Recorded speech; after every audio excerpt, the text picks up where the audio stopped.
it's another vid, and it's another gameplay, and this one is one I've been wanting to do for yonks, absolutely yonks. This is Shadow of Memories on the Xbox.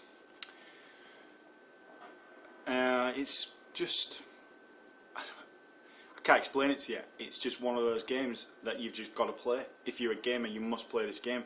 It's going to polarise people's opinions. There's going to be people that just think this game's silly. There's going to be people that think this game's absolutely the best thing ever. I'm definitely in the latter camp. I think the game is absolutely stonking, right? I think it's amazing. The story, the experience, the atmosphere, everything is beautiful.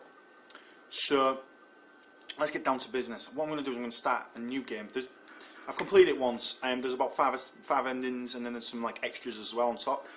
Now I've got one of the endings. What I'm going to do is I'm just going to start fresh. Now because I've already completed the game once, I can skip the cutscenes and things like that.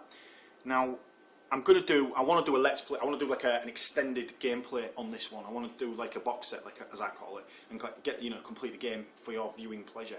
However, for now I just wanted to do a gameplay because I really wanted to illustrate why I like the game. Now you're this guy, you like Kush, and that's his name, honestly. And the whole game is based on righting wrongs, basically. And you're a guy that gets embroiled in a bit of time travel, a little bit of kind of. It's hard to explain. It's like Back to the Future, kind of mixed with Timecop. It's one of those games where you've got to sort of like cheat death a little bit. You've got to sort of stop death from grabbing you, so to speak. He gets involved in a plot that could like destroy the fabric of our world and all this kind of thing. Now, as you can see, he gets murdered, and what you have to do is, once you've skip on. Once you've actually started the game, which is what I'm going to be doing now, you actually get given a device which allows you to travel backwards and forwards in time. And so the main focal point of the game is it's like a German town or something, and you have to basically solve puzzles based on time and based on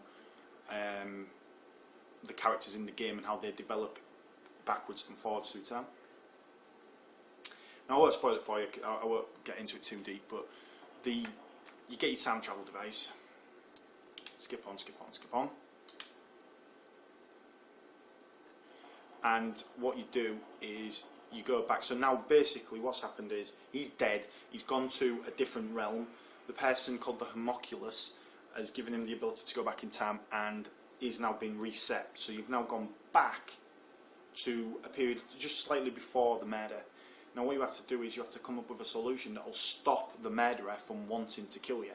So just to give you a bit of background on the first mission, you've got to try and create a situation where the murderer will avoid trying to murder you. So in this case, it's basically getting a crowd of people into a place. So in comes the cool stuff.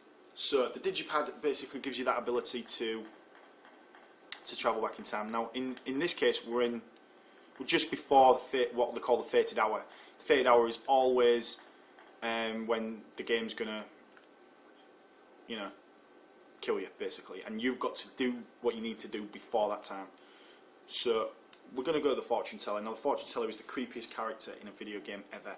She is absolutely mental, and what she does is she tells you about the fated hour and she gives you some snippets of information that might or might not be useful. Basically she's very useful early on in the game as a kind of way to put your direction. Basically you know that if you go to her, you know you're going to get pushed in the right direction. Now it's a bit Castlevania-esque in the sense that you have a percentage on each of the chapters and you have to obviously get 100% or near enough. Now you get graded on what you do, so basically the idea is that you've got to interact with as much of the game as possible in each chapter in the time frame that you're given. So it is quite a strict time frame at some point, and on one of the chapters it's a bit crazy, to be honest, but it gives the game such an amazing feeling, and the atmosphere throughout is unbelievable. So let's skip on, skip on, skip on. Now the digipad's kicking off because we now have the ability to go back. So if I give you a little example, so let's get out of here. Let's get back outside. So if I give you a bit of an example of the gameplay, well, oh yeah, we'll have one of them. Energy unit. You need those energy. Every time you time travel, that uses one energy unit. But anyway, let's have a look at the map, right? Let's have a look. So there's the map, right? So this is the map of Lebensbaum. I don't even know if that's a real. I don't think that's a real place. But yeah, so these are all the areas in like what you would describe as the modern time. So I've just come out of the former alchemist's house. Cafe Son is where I woke up, you know, when the Immaculus sent me back. And there's a few different places, and you'll be interacting with pretty much everything in this area. And down here, the Brum Museum, you do some really cool stuff there as well. Now, everything from the music on down is just amazing, right? Presentation's superb. So as you can see, the digipad's kicking off big style. So what I want to do is I'm going to use the time traveling device, the digipad, and I'm actually going to go to the past. Now if you look, that's the time in which we originally exist, and that's the time where we need to go to maybe gather a group of people. So I'm going to use one of the energy units, and that's going to send me back. From the digipad you can actually end the game as well. I don't know why you would want to do that, but there you go. So now we're going to go back in time, and what happens is time runs in parallel. So the present time is still ticking away merrily, and you're in the past as well. So basically, the faded hour can still grab you, is what the game's trying to say. So at the top there of the two times, is the present time, as it were, ticking away, and at the bottom there is the time in which you're existing at the moment. So confused? No, you will be. Now at this stage, I have to talk to people. Around here. Yeah. Now, every time you interact with a character, regardless of whether or not you skip it, it says time passed at the bottom right, so it actually adds on time. So no matter what you do, it's gonna cost you that much time to talk to a person or to to spend time with a person. The dogs, they actually impede your progress, so it's basically forcing you down a path. However, every time you interact with a dog, you lose time. So the trick to it is to just be very, very conscious of what you're doing and who you're doing it with. But obviously, if you want to get that 100% completion rate, you've got to get in there.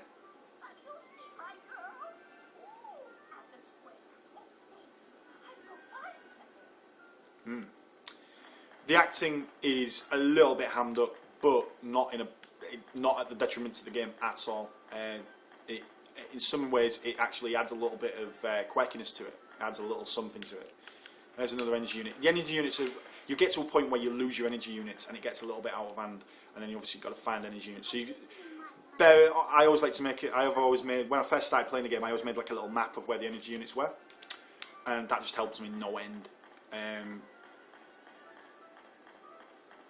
But as I say, the game gets you've got to keep your eye focused on the game at all times, really.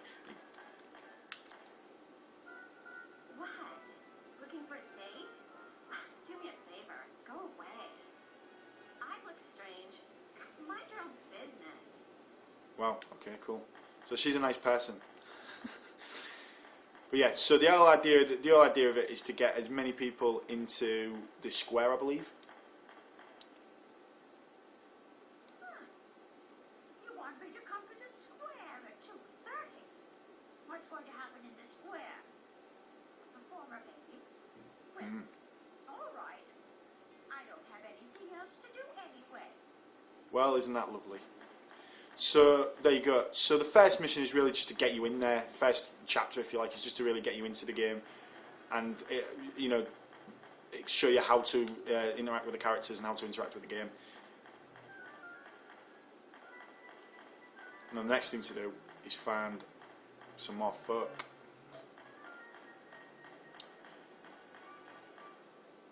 Oh, pants. I didn't look at the dog. I didn't see the dog. But yeah, so there you go. So that's the general gist of the game. I'm going to do a proper long play on this game at some point, and I am going to totally do this. Do you know what I mean? I totally am up for it in a big way.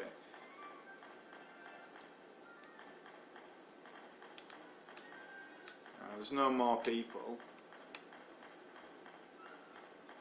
that I can think of. But yeah, so anyway, I'm getting into it, aren't I? But yeah, so there you go. So, totally play this game, basically. You've got to play it. It's amazing. It's fantastic. It's genius. So, there you go, guys. That is Shadow of Memories. I'm definitely going to be doing some kind of long play on that later. It's going to be, to be fair, it'll be much later, to be honest with you, because of my khaki upload speed. But there you go.